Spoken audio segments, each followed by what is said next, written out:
Hi everyone, this is Yaffi Lvova, registered dietitian nutritionist with Baby Bloom Nutrition, and I'm having a few technical difficulties with this particular broadcast because I'm trying to do some screen sharing here. It doesn't seem to be working, so we're just going to proceed.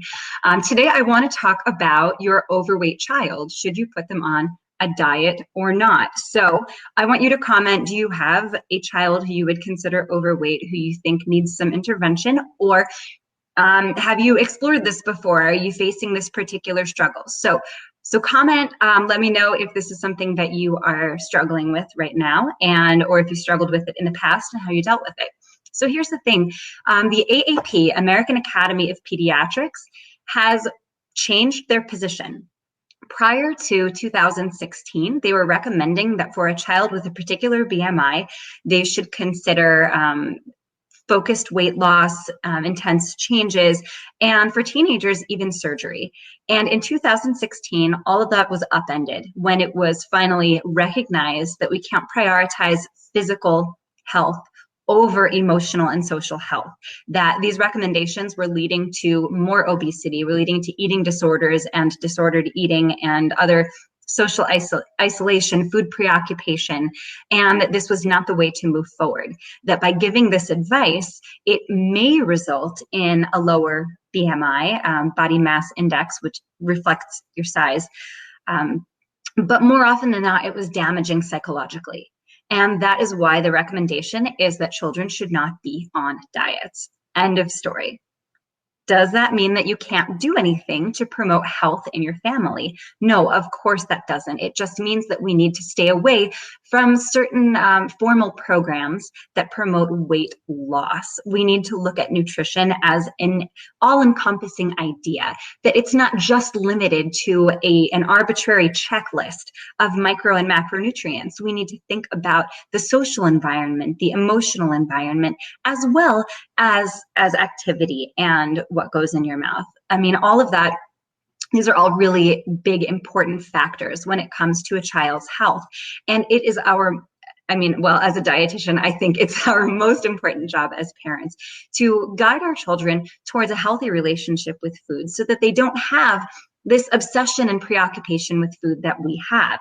That, well, maybe you don't specifically have it, but especially in our generation, the previous generations, a lot of us are very involved with diet culture and the obsession to be a particular size.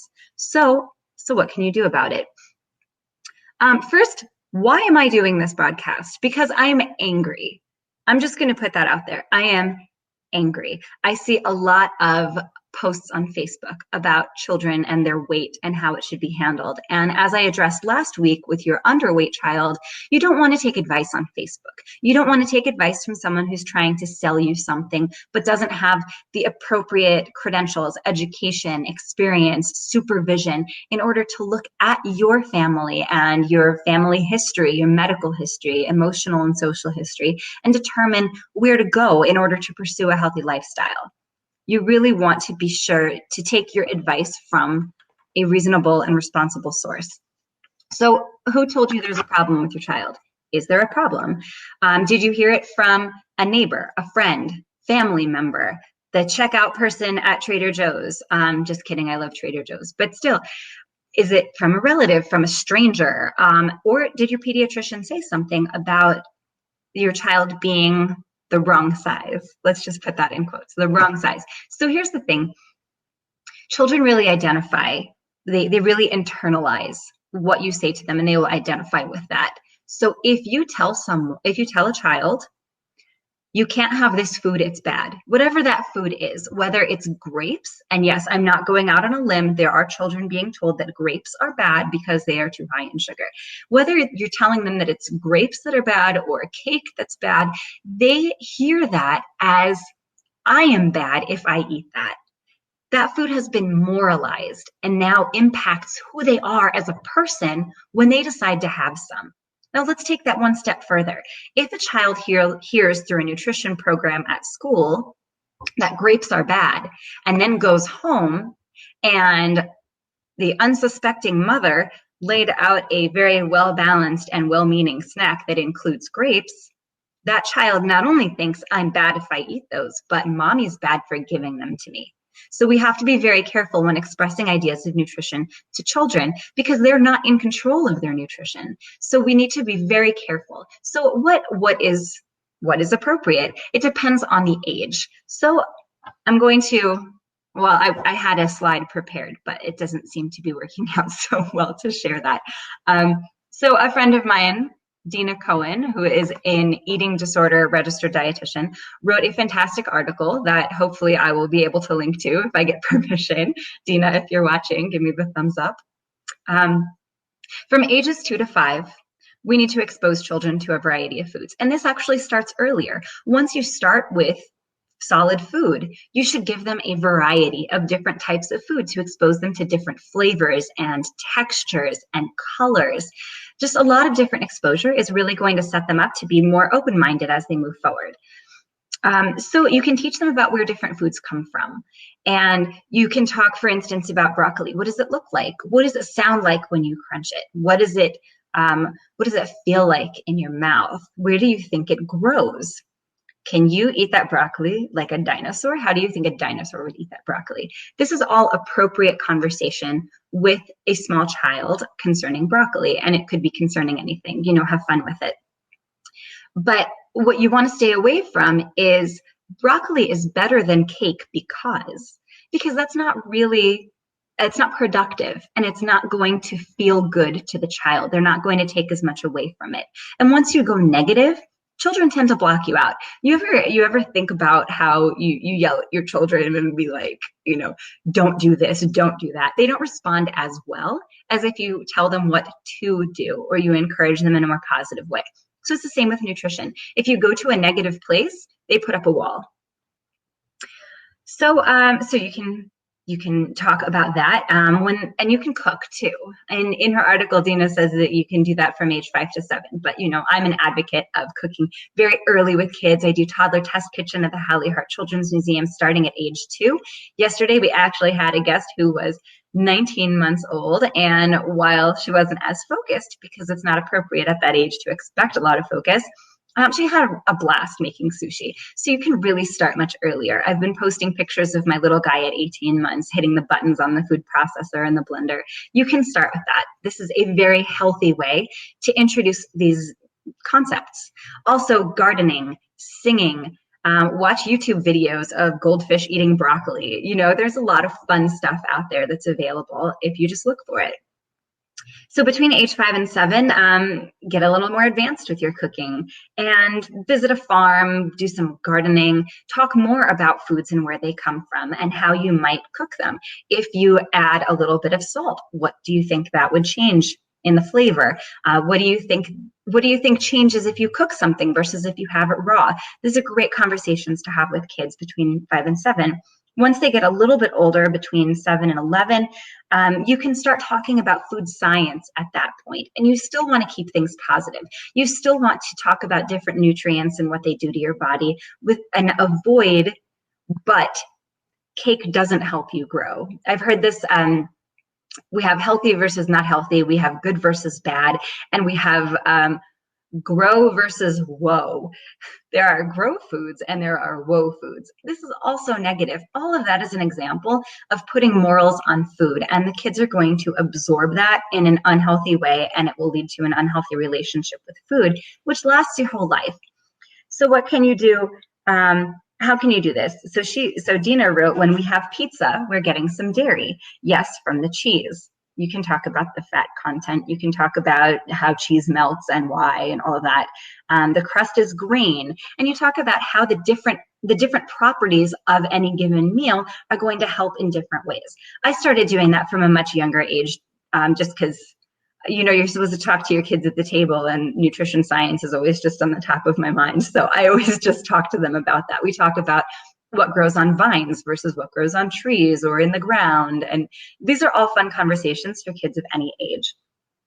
So as they get older, you can get more advanced with these skills. You can get more involved with the nutrition science. You can get more involved in their and their cooking skills. And that's a really fun, positive way to introduce these nutrition concepts. So what does this all have to do with your child's body size and dieting? Well, we really want to get away from that concept. You don't want to talk to your child about their weight. You don't want to put them on the scale and have any kind of reaction. It's necessary when they're at the doctor to get weighed, because weight can be a symptom of undernutrition or some other underlying hormonal condition or what have you. It can indicate a lot, which is why it's so important to get those weights when you're at the doctor. It is the opposite when you're at home. You do not need to weigh your child. You do not need to talk about their weight. Should you choose to pursue more healthy and more nutritious meals and more healthy life patterns, you don't need to talk to your child about that as it relates to their weight. You don't need to say, we're doing this so you can look like the other kids. We're doing this so you can be smaller or fit in these clothes or whatever. You just really want to stay away from those conversations, because kids just take that to heart so much. And what they hear isn't, I want you to be healthy. What they hear is, I'm not good enough. And I'm never going to be good enough. And this is why dieting leads to obesity and eating disorders and extreme weight loss measures. So you want to look first, talk to your doctor. Look at the growth charts. If your child was at the 90th percentile at birth, the 90th percentile at age 5, they're probably going to be at the 90th percentile when they're teenagers as well. That's just a projection of their growth. That's normal. It doesn't mean that that's bad. It doesn't mean that's something that needs to be micromanaged. When you micromanage their nutrition, they do get that negative energy, and they do take that to heart and they internalize it. So we don't want to diet. You don't want to diet. If you see someone posting a before and after picture of a 10-year-old who lost 20 pounds on their weight loss plan, run the other way. The American Academy of Pediatrics is very clear. We do not put children on diets. We focus on family meals because that has benefits both socially and nutritionally. When you have a family meal, you're less likely to just grab something and eat it. More planning goes into it, more thought goes into it, and that has nutritional benefits.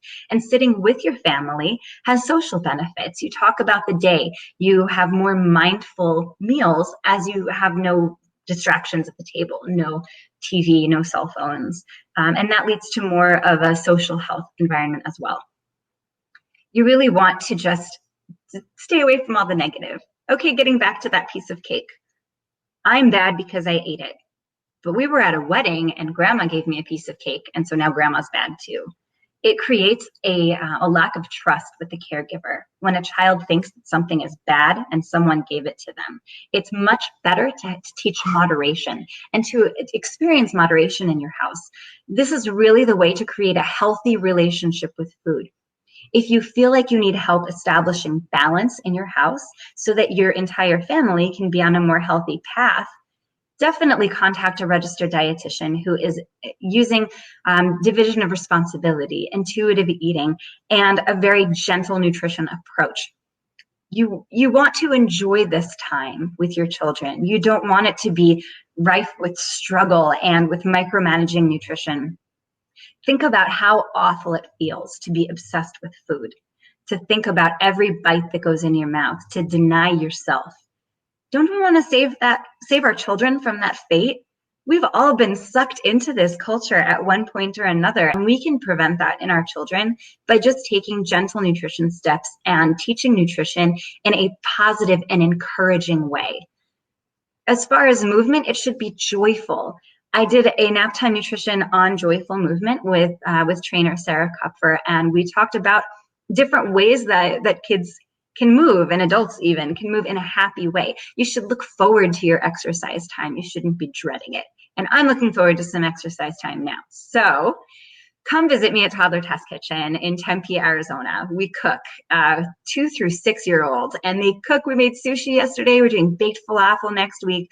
We have a summer series that is going around the world twice. So come join us. I'll post the link for registration Follow me on Pinterest, pinterest.com/Yaffi, babybloomnutrition.com, my Facebook, you're right here, and hopefully for next week's Naptime Nutrition, I'll figure out this darn screen sharing thing and get that handled. And you can look at more than just my face. I have about 16 hours now of Naptime Nutrition logged on my Facebook page under videos. So go check that out. And if you have any questions, comments, concerns, I would love to hear from you. Please comment and share this if it was really helpful. See you next week on Naptime Nutrition at 1 p.m. Arizona time, which is 1 p.m. West Coast time and 4 p.m. East Coast time. Thank you for watching.